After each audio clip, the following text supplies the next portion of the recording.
Hello, welcome back friends and fellow toy collectors. I want to do something a little bit different today. I want to take a look at some of these modern toys that are out right now or have been released not too long ago and their potential to be a future grail. Now there's a few reasons why I want to talk about grails and figures and collectibles in this manner, because I have been collecting for a very long time, as many of you know, and there are still a lot of pieces out there that I missed out on when I had a perfect opportunity to get at retail, or at least very close to it. There's also a lot of stuff I didn't even know existed. Every year I'm finding new things that I missed out on, and there's still probably a bunch of other things that I don't even know about yet. So the purpose of this video is to shed some light on some excellent figures that in my opinion have the potential to be a future grail, and the name of my game is Collect Smart, try to get things at retail, or find some deals on like Facebook Marketplace, eBay, Mercari, OfferUp, and try not to overpay. Before we get started, I want to talk about what is a grail. What classifies an item to become a grail? These are obviously very subjective, so what one person may think is a grail, these people over here may not think it is a grail, but many times as a collecting community, there are several items that can be classified as the holy grail. How many times am I going to say the word grail in this video? I don't know, but I'm sorry in advance. So technically,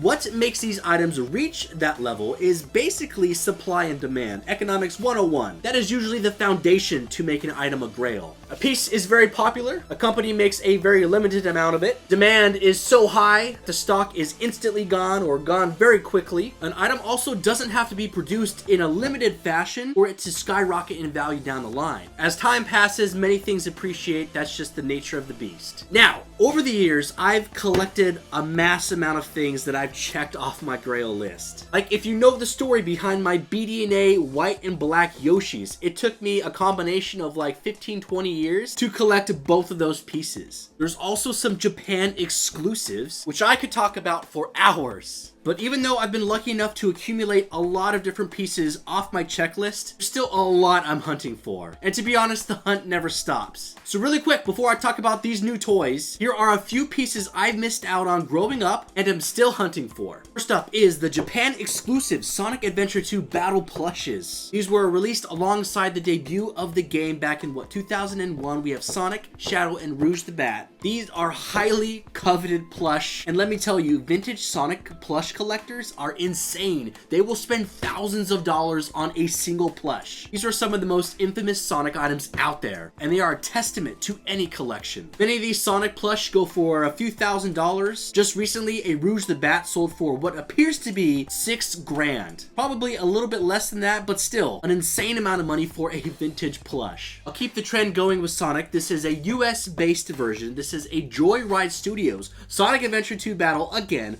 we have Sonic and Shadow. These are like posable figures, and they have like a running platform that you can attach them to. These also came out alongside the release. I think you had to order these through like a brochure or a magazine. I know some of the Joyride figures were seen in GameStop stores. Now, if you want a mint in-box copy in good condition, you're definitely going to be paying for it. Next is the Chaos Effect Tyrannosaurus Rex, the Thrasher, and also the Gulper T-Rex. These were released in 1998 alongside of the Lost World. For whatever reason, it just didn't do very well at that time. I mean, there was definitely fans for it, but from what I understand, the sales weren't as great. These are two I'm definitely still hunting for. If you want a mint in box for either one of them, you're going to be paying probably a good $1,000. On a loose one, they're going for about $300-ish or so, depending on condition. Some people may say, well, if you want one so bad, then why don't you just buy it right now?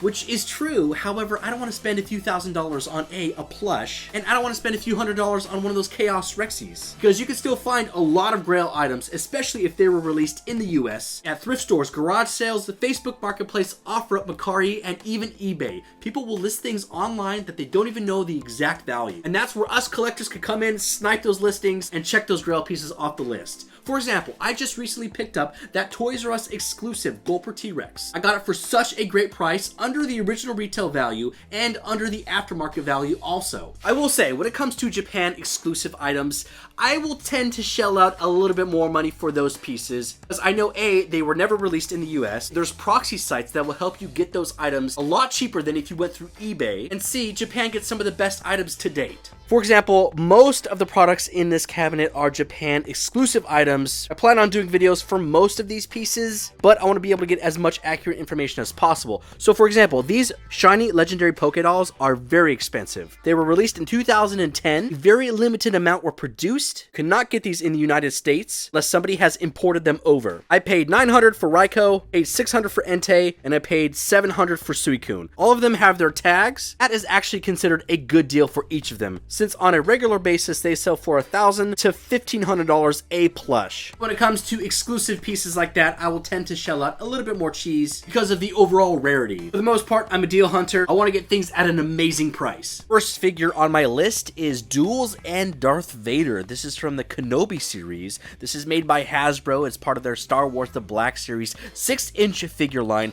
This was a Target exclusive. It released around October of 2023. These sold out very quick. I didn't see any on shelves. Luckily, I was able to snag one online before they sold out. Otherwise, I would have loved to have added another one to the sealed collection. There's a few reasons why I would classify this as a future grail. First being, this is kind of a one-off figure. It was made for the Kenobi series. Hayden Christensen reprised his role as Darth Vader, and that is his head sculpt underneath that helmet. So you really can't see them making this again, especially with Hayden's face. In fact, he only had a few minutes of screen time looking like this. Details, the head sculpt, the paint applications, and just those menacing eyes are impeccable. One of the best figures Hasbro has ever done. Now again, this was a Target exclusive. It retailed for $24.99. Aside from those beautiful details, it does have that awesome articulation that the Star Wars Black Series is known for. Kind of a bummer because this figure is already shooting up in price. Back in February of this year, I filmed an Instagram reel on this exact topic, and the aftermarket prices at that time were about $50.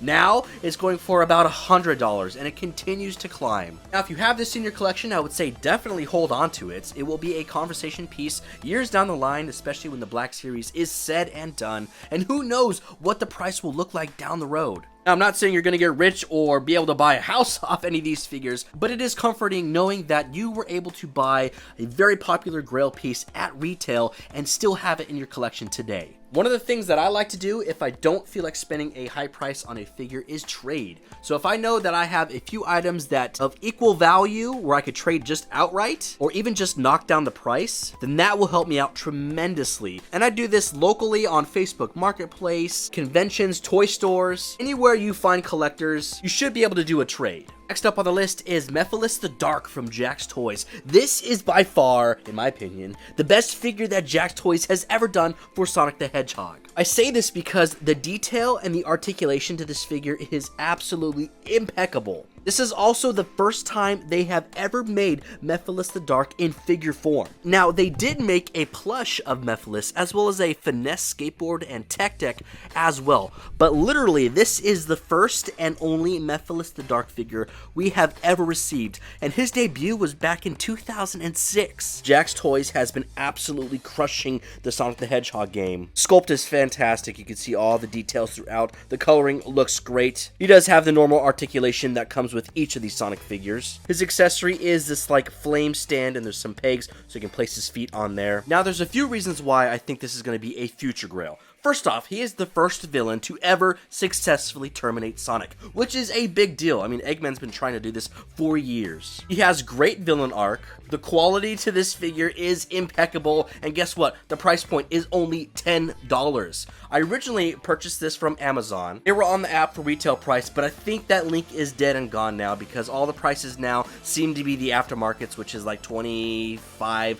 to like $35 or something like that. However, I know he is still findable in store. Target was the first retailer to actually get him in stock, but what the issue is that the employees aren't stocking all the figures on shelf. So the pegs may be full, and the employees are not going to put any of the new figures out there because there's literally nowhere to put them. So you're going to have to ask an employee to check the back, which that's how I got my sealed one. There's also been some weird stocking issues with Target stores. I've had a lot of friends reach out and say, hey, you know what? They had this figure in stock and they had room on the pegs, but they didn't put anything out there. So there seems to be a lot of figures in the back that just aren't getting moved. So again, reach out to your Target employees, show them this barcode, make sure you snag this figure if you're a Sonic fan. His wave has also been spotted at Walmart stores, but You know how it goes with Walmarts. It's a gamble. You're most likely not going to get any help from any employee, but I would say it's still definitely worth a shot to go down there, show them a barcode, and maybe they can find some poking around the back. So already he's been very difficult to find, which is going to add to that grail factor. He's a one-off character made in 2006, first villain to ever terminate Sonic, one of the best figures Jax has ever done. So for those reasons, I count this as being a future grail. I'm very confident about this one.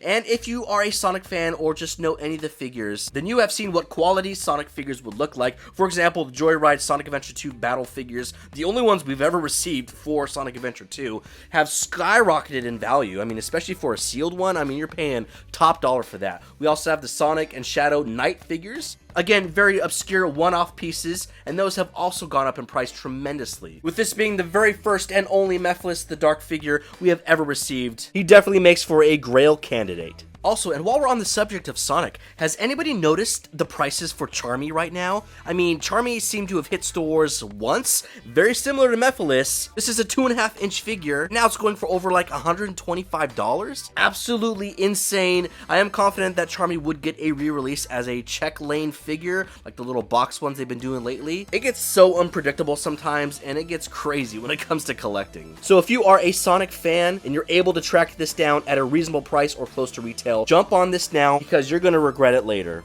Alright everyone, that's all I got for you today. Let me know what you thought of this style of video, talking about modern toys that could be future grails. I'd also like to know what you guys think could be future grails. If you did enjoy this discussion, be sure to like and subscribe. It helps out the channel and it lets me know that I'm doing a good job. Connect with me on Instagram and TikTok to stay up to date when new things drop. I also post toy photography and toy videos. Until then, collectors, I'll see y'all in the next video.